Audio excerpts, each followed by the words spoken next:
So we know that the Cabinet spent the last 2 days in a virtual lekgotla discussing how to unlock the economy. The dismal performance of the economy has shed jobs even more now than before with COVID-19. At the last lekgotla in January, the economic renewal plan was high on the agenda, but nothing much came out of that.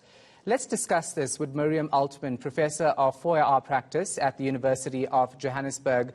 Prof, thanks so much for your time. We appreciate it. So I understand that you know a lot about strategy. Do you think it matters how long it takes for government to come up with a recovery plan for the economy or not? Because we really don't have time, do we?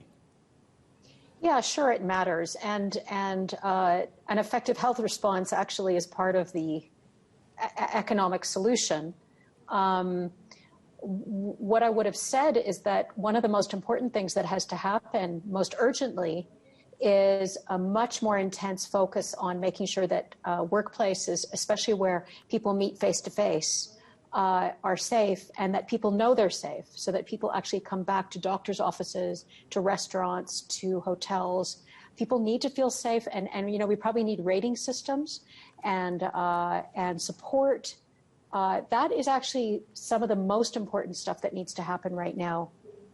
So government is doing a lot of consulting. We also heard from the President the other day after the ANC's lekgotla saying that they need to do more talks before we have an economic recovery plan.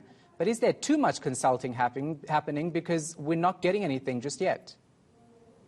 Look, the issue is that remember that government did have, even though it was a difficult program, did implement financial support measures, did have UIF support. There have been a range of things that have happened already.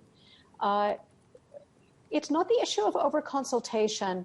It's that, remember that governments tend to not move quickly. They're big bureaucracies. This is a very difficult period for public policy because you have constant regulatory change, constant policy change, and that is like chalk and cheese with how bureaucracies function. So don't imagine that South Africa is different than many other countries. I've just come back from Canada 2 days ago, and I can tell you they're struggling with many of the same things. Yeah. We have testing that takes a few hours, and in Canada right now, you can't get a test in less than 5 days.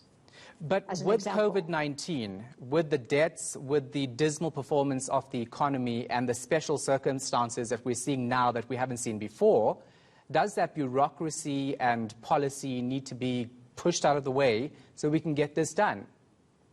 Well, when you push it out of the way, you end up with these procurement challenges that we've had. There's a reason why you have rules and systems in these big bureaucracies. The reality is, however, and this is certainly something that I've been trying to work on both with the private sector and with the public sector, is to get significantly more focus on these issues that I've just raised, which are things that that is within people's power to do. So industry is getting organized around rating systems, supporting each other to ensure that protocols are in place, strengthening information services like that COVID app, but deepening it considerably.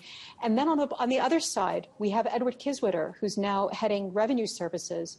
Government's got to really put a lot of effort into strengthening revenue collection systems. You know, we lost a lot of capacity over the past decade, and that's going to be absolutely critical to making sure that we have enough resource. And then we've got critical issues around, state-owned enterprise leadership, procuring energy, stabilizing municipal finances, and really just strengthening the capacity in the state, which were actually issues before COVID. You know, many of the things that we need to do now aren't actually new. They're things that we've really got to recommit to and ensure that they happen. Yeah. Thank you so much for your time. We appreciate it. Professor Miriam Altman from the University of Johannesburg.